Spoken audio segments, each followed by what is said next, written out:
The sun hadn't fully risen yet. The cold was biting, the kind of morning chill that clings to your bones and steals the warmth from your soul. Before we continue the story, comment what city you're watching us from. Don't forget to subscribe to this channel and turn on notifications if you enjoy stories like this.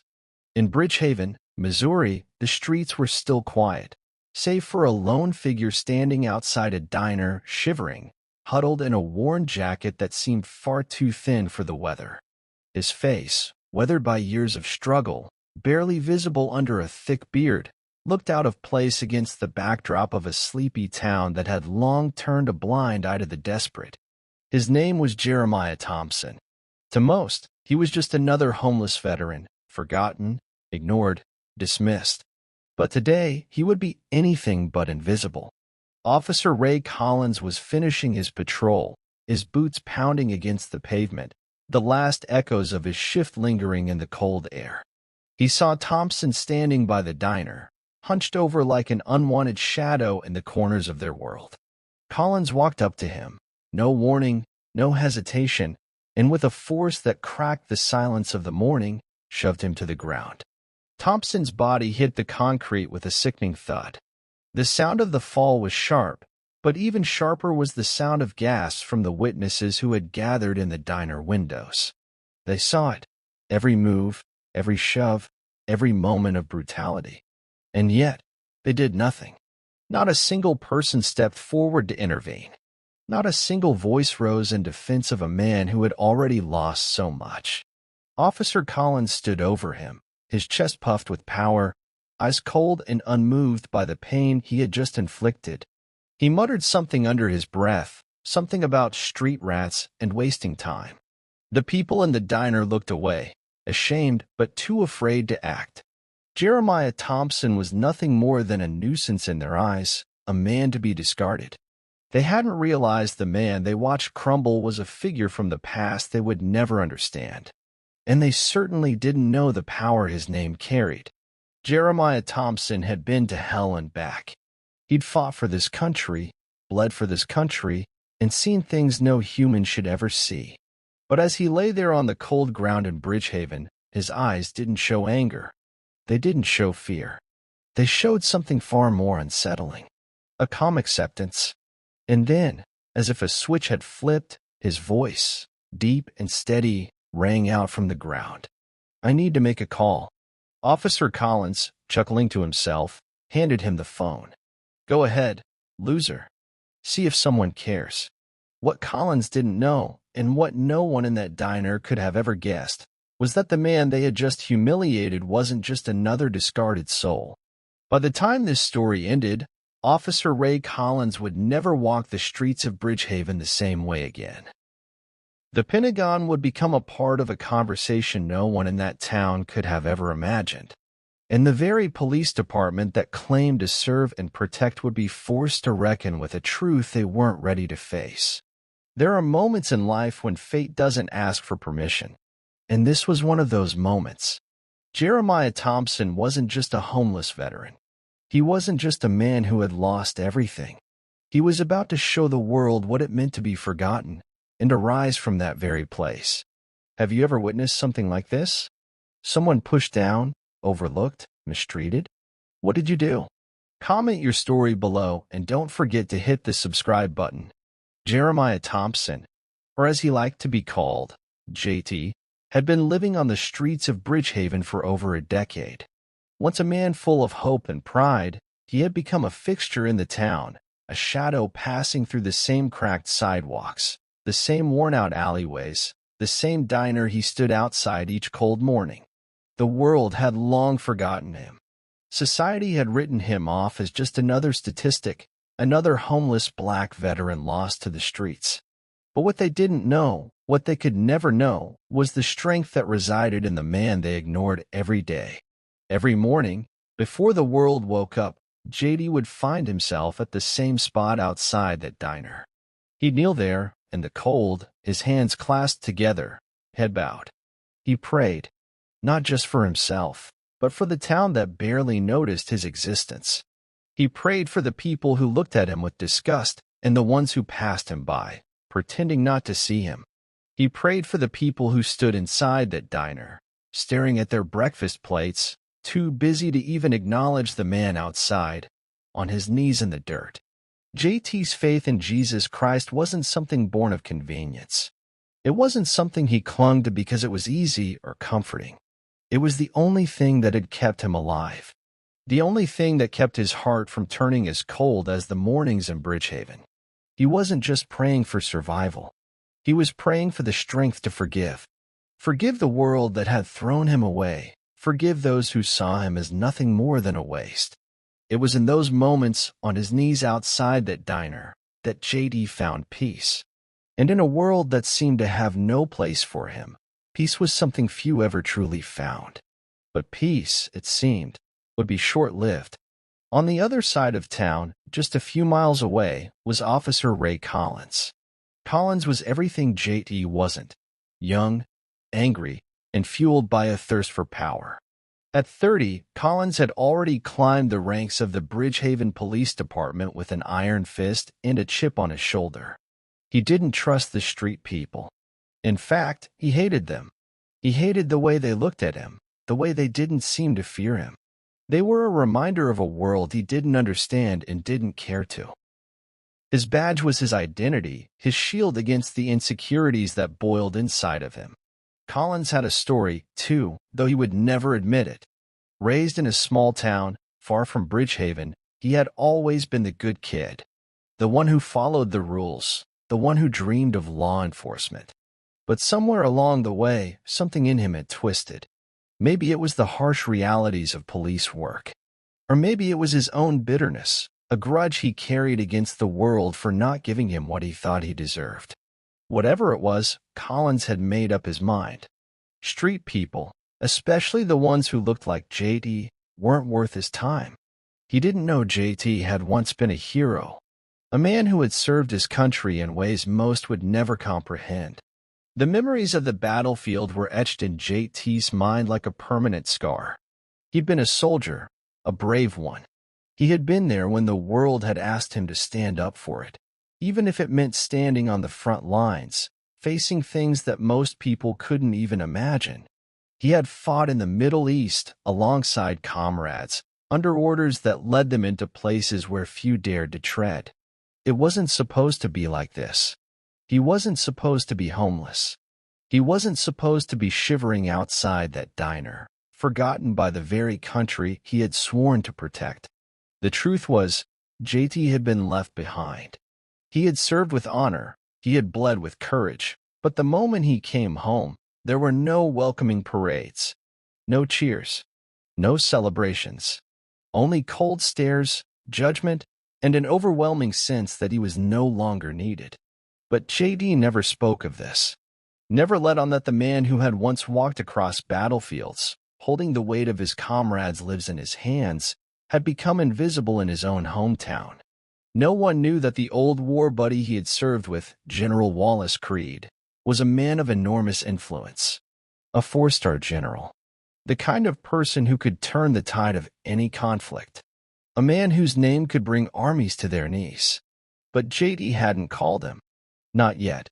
And so, there he was, kneeling in the cold on a forgotten street in Bridgehaven, where the world refused to see him for who he truly was.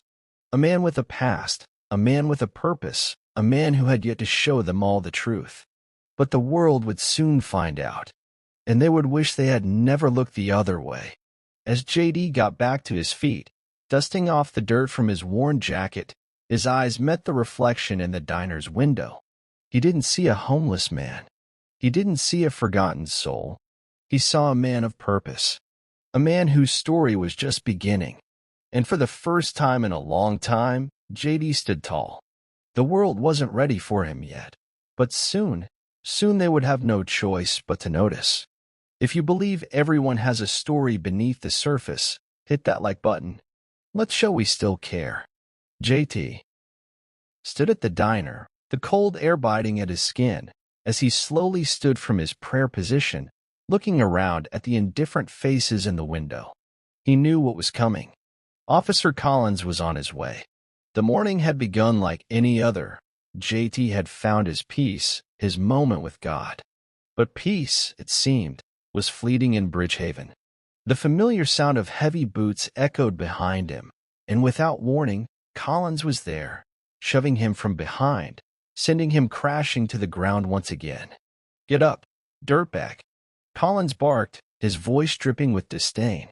The onlookers, some watching through the diner's glass, others from the street, pulled out their phones in unison, recording the scene, but doing nothing. No one stepped forward to help. No one tried to intervene. They were too scared, too frozen by apathy, to make a difference. JT remained on the ground for a moment, his chest heaving, not out of pain, but because he was so used to being pushed down by the world. He had no idea who these people were. They didn't know him. And yet, they would write him off just like everyone else. Officer Collins loomed over him, his smirk widening. "You think anyone cares, huh? Think you're some kind of victim? I'm done with you, Thompson." His hand shot down, grabbing JT by the arm, yanking him roughly to his feet. "Loitering," Collins growled. "That's a crime. You're coming with me." What would you do if you were treated like this in a public? Share your thoughts in the comments, and if you're loving the story so far, don't forget to hit like and subscribe for more stories like this. The crowd around them murmured, their phones capturing every moment. JT was just another man in cuffs now, but his dignity, his spirit, wasn't something that could be recorded in a video. It couldn't be captured in a cell phone screen. His heart, the heart of a man who had fought for this country, remained unbroken, no matter how much they tried to crush him. The siren screamed as the patrol car sped through Bridgehaven, heading toward the police station. Inside, JD sat quietly in the back, still holding his head high. Collins sat in the front, taunting him with every word. "You know, you're just another statistic, Thompson. Another man who never learned his place." As they arrived at the station, Collins practically dragged JD out of the car, slamming the door behind him. The officers inside watched, amused, as Collins marched JD to the holding cell. Once inside, Collins threw JD onto the bench. "You're in my world now," he sneered. "No one's coming to save you. Not your family. Not your buddies. You're nothing here." He laughed cruelly, pacing around JD, his boots echoing on the cold concrete floor. JD didn't respond. He didn't fight. He didn't give Collins the satisfaction. Instead, he looked up at the officer with calm, unwavering eyes. Then, for the first time, JD spoke. "I need to make a call." Collins stopped, staring at him. He couldn't understand it. This man had been humiliated in front of the whole town, and yet he sat there, composed, as if this was just another day. Collins' lips twisted into a mocking sneer. "A call? What, you think someone's coming to bail you out? Go ahead. Make your call. No one's coming." He threw a phone onto the table, his voice thick with contempt. "Call whoever you want. Just don't expect them to give a damn." JD reached for the phone. His fingers didn't tremble. His heart didn't race. He dialed a number few people knew. The number of a man who hadn't heard his voice in years. The number of someone who could change everything. As the phone rang, JD sat in silence. Collins paced, waiting for something dramatic to happen. He thought it would be the sound of JD begging, pleading for someone, anyone, to help him. But JD didn't beg. He never had. The phone clicked, and a voice on the other end answered. "This is General Wallace Creed." The words rang out in the silent room, the weight of the name hanging in the air. Collins froze, his eyes narrowing in disbelief. General Wallace Creed. A four-star general. The kind of man whose name struck fear into the hearts of those who knew it. The man JT had served alongside in the military. The man who had fought beside him through battles most couldn't even comprehend. The same man whose influence reached the highest levels of power in Washington, D.C. Collins could hardly believe his ears.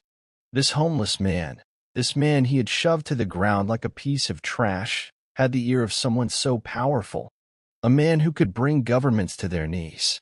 JD spoke calmly, his voice steady. "It's me. I need you." The sound of the general's voice on the other end was soft, but firm. "I'm here. JT, what do you need? Collins stood frozen, unable to comprehend what was happening. His mind raced, trying to process the moment. How could this be real? How could a man like JT, the same man he had just humiliated in front of the entire town, have the power to make one phone call that could change everything? JD didn't wait for Collins to respond. He didn't care what Collins thought. His mind was already focused on something far bigger than the small-town cop who had tried to break him. The first domino had fallen, and the storm that was coming was unstoppable. What would you do if you saw a veteran being treated like this? Drop your thoughts in the comments. Inside the holding cell, the minutes stretched like hours, each one thick with silence. JD sat alone on the cold concrete bench, his back pressed against the rough wall, eyes closed in quiet prayer. No food, no water, no sympathy from the officers. Just the faint murmur of voices echoing through the station, their contempt as tangible as the chill in the air. Officer Collins had tossed him in the cell with a smug grin, locking the door behind him without a second thought. You think a phone call to a general's going to save you? Collins had sneered before walking away. You're nothing. Nobody's coming for you. The minutes bled into one another, stretching into a dark eternity. But JT was unmoved. He had learned long ago that no matter how dark the night, there was always a light that would shine through, even if he couldn't see it yet. Far away in Washington, D.C., General Wallace Creed was stepping out of a sleek black SUV, his face set in the stoic expression of a man who had lived through more than anyone could understand. The Pentagon awaited him, a world of power and secrets, of plans and decisions that could shape the very future of the country. His day was set. Important meetings, critical discussions, until his assistant handed him a small piece of paper. Sir, it's urgent. We just got word from Bridgehaven. They've arrested J.D. Thompson. We believe he's being mistreated. For a moment, General Creed's expression didn't change. His mind was a battlefield, but something inside him snapped to attention. J.T. Thompson. The name hit him like a shot, bringing with it a flood of memories of battles fought side by side, of the trust forged in the crucible of war. The man he had fought beside was now in a holding cell, at the mercy of a corrupt system. He paused, taking in the gravity of the situation. And then, without a second thought, he made a decision that would alter the course of everything. Cancel the meetings, he commanded. Give me everything on this right now. I'm going to Bridgehaven. Back in Bridgehaven, the tension in the police station was thickening. Collins had never expected this to go as far as it had. The phone call, the general's name, it all rattled him, but he refused to back down. His pride was too great, his sense of power too intoxicating. At the station, Collins doubled down, spinning lies to cover up his actions. He falsified charges, claiming JT had been resisting arrest, had been aggressive. He doctored the paperwork, hoping it would seal the deal and bury the truth. In his mind, this was just another case of the system working as it should, just another man who didn't know his place. But in the quiet of the holding cell, JT remained steadfast. He wasn't going to let the lies define him. He wasn't going to let the world's judgment steal the peace that God had placed in his heart. Meanwhile, a beacon of light entered the story, Pastor Lisa Monroe. She had heard about JT's arrest from her congregation and couldn't stay away. The pastor, a woman whose own faith was as unshakable as a mountain, arrived at the police station. She walked through the door with the kind of grace that calmed the air around her, a quiet but powerful presence that filled the room. I'm here for J.D. Thompson, she said to the officers at the front desk, her voice steady, unwavering. They tried to turn her away. You can't see him. He's being processed. But Pastor Lisa wouldn't take no for an answer. Let me speak to him. He needs prayer. The officers, reluctant but cowed by her unwavering conviction, led her to the holding cell. There, she found JT sitting in solitude, his head bowed in prayer. Pastor Lisa approached him quietly, sitting beside him on the cold floor. Without a word, she placed a hand on his shoulder, offering silent comfort. JT, she said softly, Jesus never leaves nor forsakes us. Not in our darkest hour. Not when the world tries to break us. JT looked up, his face softened by the familiar warmth of her words. He hadn't been forgotten. He wasn't alone. The storm outside raged, howling against the windows of the station, but inside, a quiet peace settled over JT as Pastor Lisa began to pray. She spoke of hope, of redemption, and of a future beyond the present suffering. Her words were a balm to his soul, strengthening his faith even further, reminding him of the power of God's love. As the storm intensified outside, the lights in the station flickered and then went out. The entire building was swallowed in darkness, the howling wind outside echoing through the halls. But JT sat there, unshaken, his voice rising as he began to sing an old gospel hymn, one his mother used to sing when he was a child. Amazing Grace, how sweet the sound. His voice was low but powerful, carrying through the empty, darkened halls of the station. He sang with every ounce of his being, his words a testament to the strength of his spirit, his unwavering faith in the face of all that had been done to him. One of the junior officers, a young man who had been watching from the hallway, stood frozen as he listened. His face softened, his eyes misting with something he hadn't felt in years. The sound of JT's song cut through the hardened exterior of his training, reminding him of something he had long forgotten. The humanity that existed in all people, even the ones society discarded. The storm raged on, but inside the station, something else began to shift, something deeper than the storm outside. And then, the following morning, as the sun struggled to break through the storm clouds, something incredible happened. 3 unmarked black SUVs rolled into the parking lot of the Bridgehaven police station. The engines cut off, and the doors opened with a quiet precision. Officers inside the station stopped in their tracks as they saw the vehicles. From the cars stepped men in dark suits, figures whose mere presence demanded attention. The air crackled with an energy that could not be ignored. These weren't ordinary people. These were men who walked in power, and their eyes were set on one thing: JT Thompson, CTA number 4. If you're still watching, type, "I'm hooked" in the comments. This is about to get real. The door to the Bridgehaven police station swung open with a resounding thud, and for a moment, the entire room fell into stunned silence. The sound of footsteps echoed down the hallway, deliberate and powerful. No one dared to speak, their eyes glued to the man who now stood in the doorway. General Wallace Creed, dressed in a sharp military uniform, flanked by a group of federal agents. Their presence was a force of nature, and in an instant, it was clear that the entire precinct had just been shaken to its core. General Creed was not just a man. He was a symbol of power, discipline, and honor. His reputation had preceded him.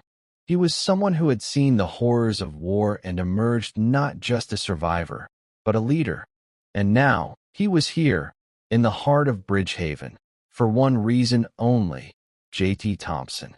The officers at the front desk froze, their hands trembling as they looked between Creed and the unmarked black SUVs still parked outside.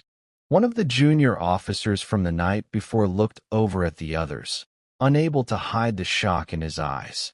This was beyond anything they had ever witnessed. Creed's gaze swept across the room, every movement calculated, every step purposeful. He didn't need to say anything at first. The sheer gravity of his presence spoke volumes. It was as if the air itself had thickened in his wake, his reputation alone hanging heavy over them. Without breaking stride, he marched toward Officer Ray Collins, who stood behind the desk, his hands visibly shaking. Collins, still not entirely comprehending the situation, tried to maintain his composure, but the color drained from his face the moment his eyes locked with General Creed's. You? You're... Collins stammered, but his voice faltered, and his arrogance quickly began to crumble. Creed didn't waste time on pleasantries. He came straight to the point. "Where is Sergeant Thompson?" he demanded, his voice a low, commanding growl. Collins sneered, a final desperate attempt at defiance, but the words died in his throat as he realized who stood in front of him. The arrogance that had marked him as the aggressor vanished, replaced by a pale face and a sinking feeling in his gut. For a moment, it felt like time stood still. The entire precinct seemed to hold its breath, every officer, every bystander, waiting for what would come next. Creed's eyes narrowed as he stepped closer to Collins, his words sharp as daggers. "This man saved my life twice. You put your hands on him." The words hit Collins like a thunderclap. The room seemed to grow colder as the truth of what he had done settled over him. Collins had no idea who J.D. Thompson really was, and now the weight of his actions, his abuse of power, his mistreatment of a man who had served with honor, came crashing down on him in an instant. The silence that followed was deafening. The truth had arrived, and it was undeniable. The power in the room shifted. No one dared to move, no one dared to breathe. The weight of General Creed's words was absolute, and with them came the revelation that J.D. was far more than just a homeless man in Bridgehaven. He was a hero, a man who had been discarded by society but never by those who truly mattered. Inside his holding cell, J.T. remained calm. He had been through the fires of war, through moments of suffering and loss. But now, as he heard the conversation unfolding just outside his door, a quiet peace filled his heart. The God he had trusted so many times before had never failed him. J.D. lifted his head slowly, his eyes focused on the ceiling, his lips moving in a soft prayer, barely audible above the chaos in the station. "You never failed me, Lord." The words hung in the air, a simple but powerful declaration of faith. It was in moments like these, when everything seemed lost, that J.D. had learned to trust in God's plan. And now, the truth was finally coming to light. Creed turned back to Collins, his gaze unwavering. "You're going to release him," General Creed commanded. "And you're going to fix this. You've made a grave mistake, and there's nothing you can do to undo it. But you can make it right." Collins opened his mouth to protest, but no words came. His voice had left him, his pride completely shattered. He had no choice but to comply. The force of General Creed's presence alone was enough to crush any resistance. As J.T. was led out of the holding cell, he couldn't help but feel a sense of vindication. He had been seen, not as a homeless man, not as a forgotten soul, but as a man of value, a man with a past that demanded respect. The officer who had once humiliated him was now reduced to nothing more than a shell of arrogance and shame. J.D. stepped into the light of the station, the weight of the world lifting from his shoulders. And as he did, the officers who had once looked down on him now turned their eyes away, unable to meet the gaze of the man who had just been saved by a higher power. The general placed a hand on J.T.'s shoulder as they walked through the door together.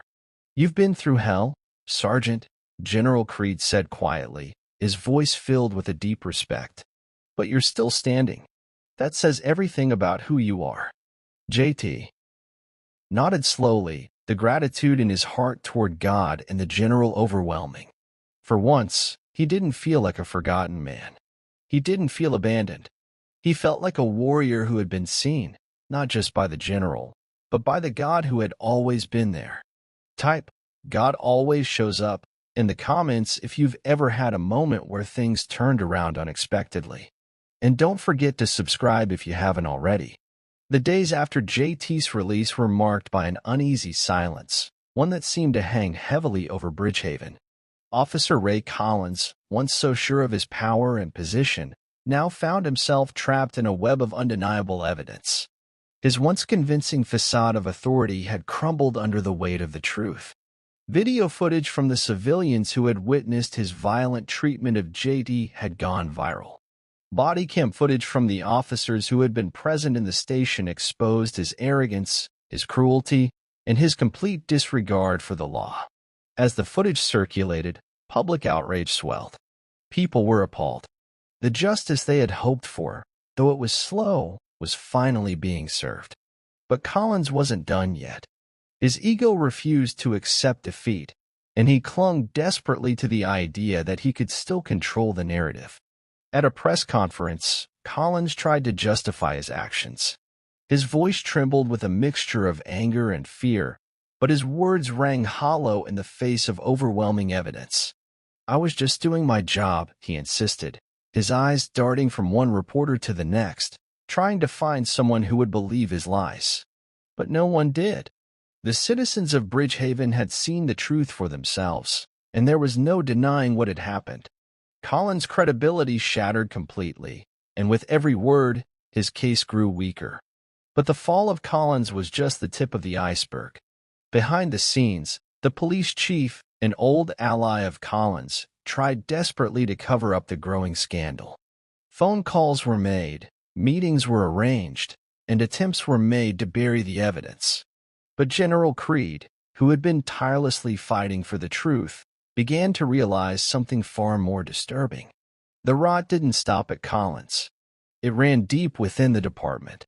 The corruption that had allowed Collins to act with impunity wasn't just an isolated incident, it was part of a larger, systemic issue.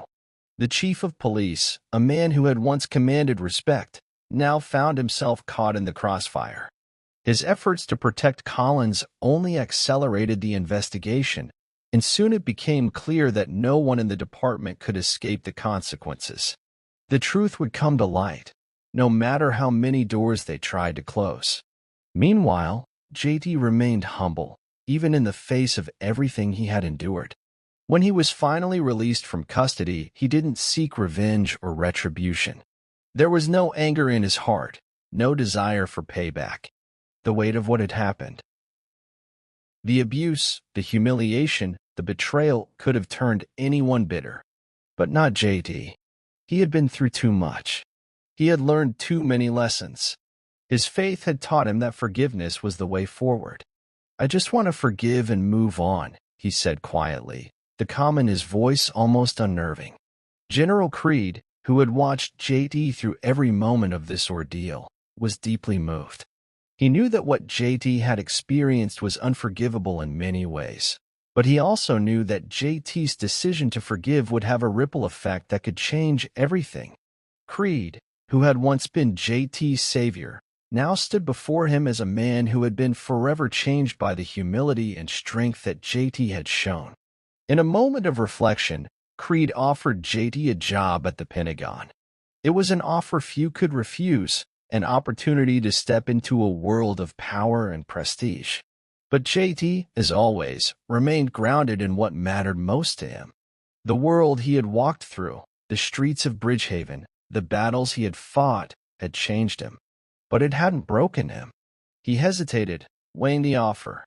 "I appreciate it, General," he said, "but I don't need power or prestige. I need to help people like me, people who've been forgotten." It was a humble request, one that spoke volumes about the man JT had become. He wasn't looking for personal gain. He wasn't interested in climbing the ranks of power. He wanted to give back to those who had been left behind, those who had been cast aside, just as he had been. He wanted to create something that would make a difference, something that would last. That night, JT and Pastor Lisa Monroe sat together in the small church at the heart of Bridgehaven. The storm had passed, but the winds of change were still swirling through the town. As they spoke, a vision began to take shape.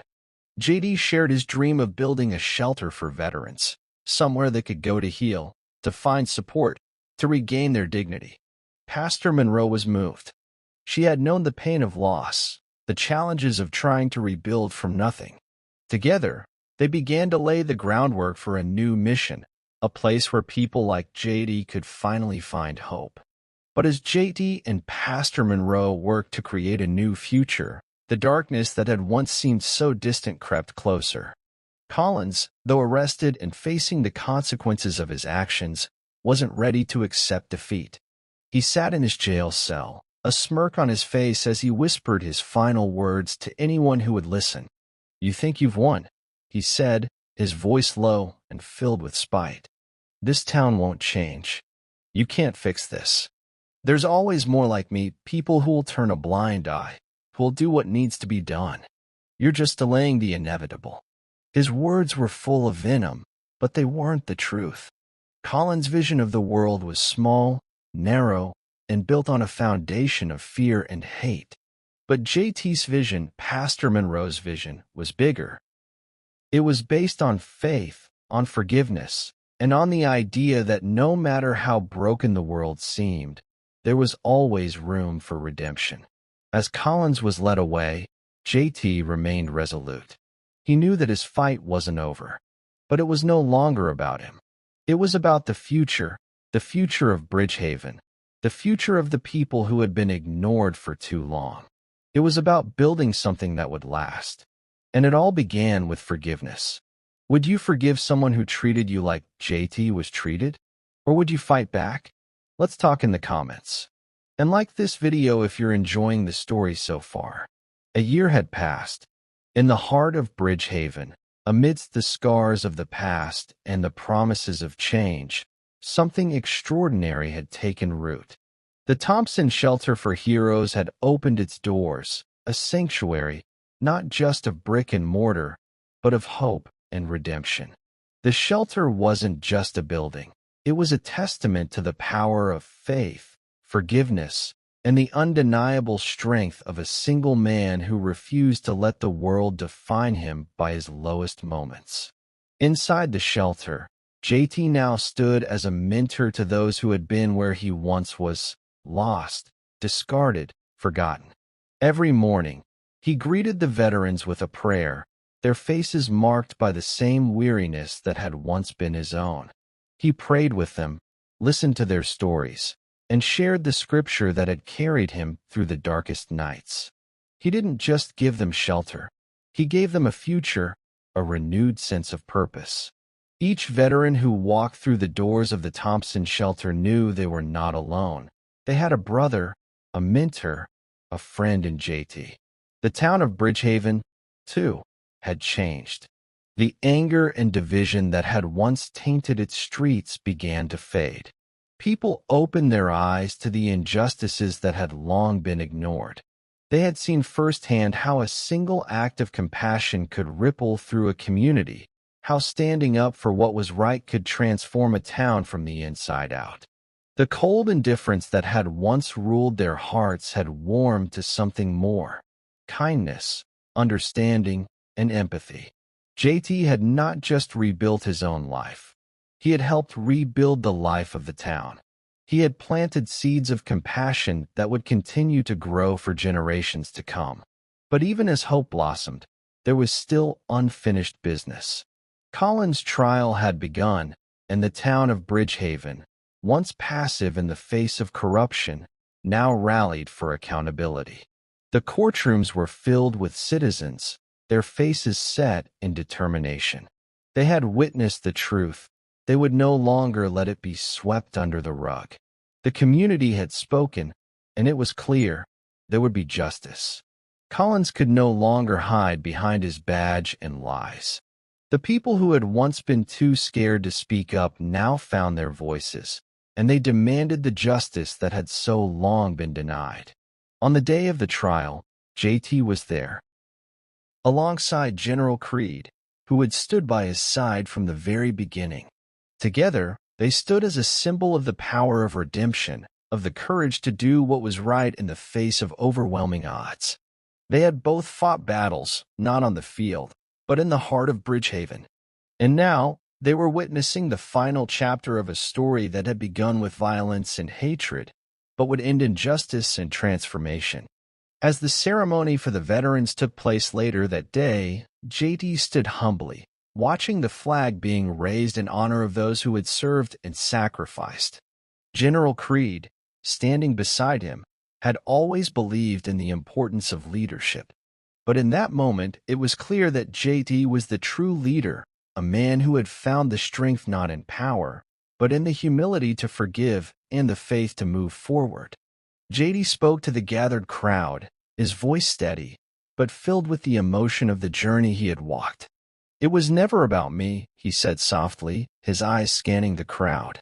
"It was always about him, the one who never failed me, the one who led me through the darkest moments and showed me the way to the light." A hush fell over the crowd. His words weren't just a testimony of survival, but a testament to the truth that no matter how broken life may seem, faith has the power to heal and restore. In the crowd, Pastor Lisa Monroe stood, watching her friend and fellow servant. She had seen the pain in his eyes, the years of suffering that had nearly stolen his soul. And now, here he was, a living testament to the faithfulness of God, a man who had not only survived but thrived. His words echoed the truth that had carried him all along. Jesus had never left him. He had never forsaken him. And it wasn't just JT's story. It was the story of every person who had ever felt forgotten, overlooked, or cast aside. It was a reminder that even in the coldest night, in the darkest places, Jesus never leaves his own. As the ceremony ended and the crowd dispersed, JD stood with General Creed, side by side.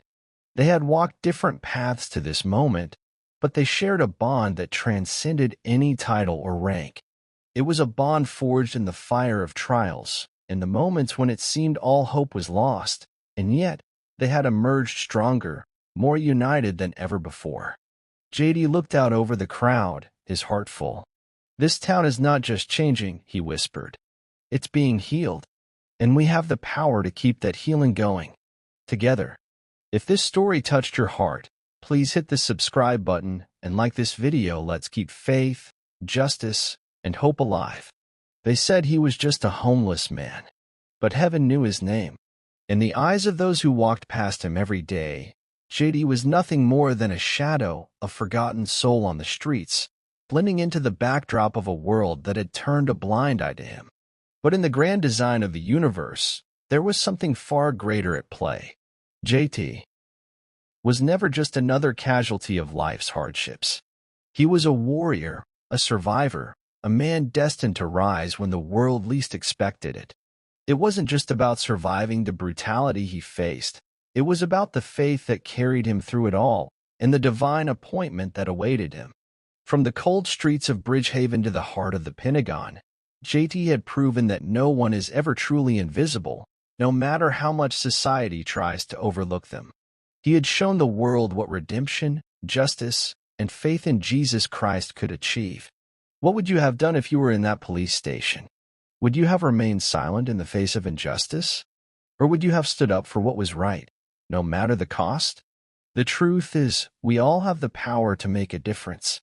We all have the choice to be a light in the darkness, to be the voice for the voiceless. JD didn't ask for the battle he fought, but when the moment came, he chose to fight with faith and grace. Share this story if you believe in second chances. JT's story is not just his own. It's a reminder that redemption is available to everyone. No matter what we've done or where we've been, God's grace is bigger than our mistakes. If you've ever had a moment where you needed a second chance, share this with someone who needs to hear it. Let them know that no one is too far gone to be redeemed. Subscribe for more real, powerful stories that honor justice and faith. This is just one story of many. Real, raw, powerful stories that shine a light on the triumph of faith, the pursuit of justice, and the redemption that's always within reach. If you want to hear more stories that will inspire and challenge you, make sure to hit that subscribe button. We're just getting started. Comment, "Justice will rise," if you believe God is still moving in our world today. Every day, we see the world change, sometimes in ways we least expect. But God is still at work. Justice will rise. Faith will rise. And the power of a single moment of courage can change everything. Turn on the notifications bell, because the next story will shake you to your core. You think you know how it's going to unfold? Think again. The next story is one that will test everything you believe about justice, power, and the people we trust to serve us. You don't want to miss it. Stay tuned. The journey is just beginning.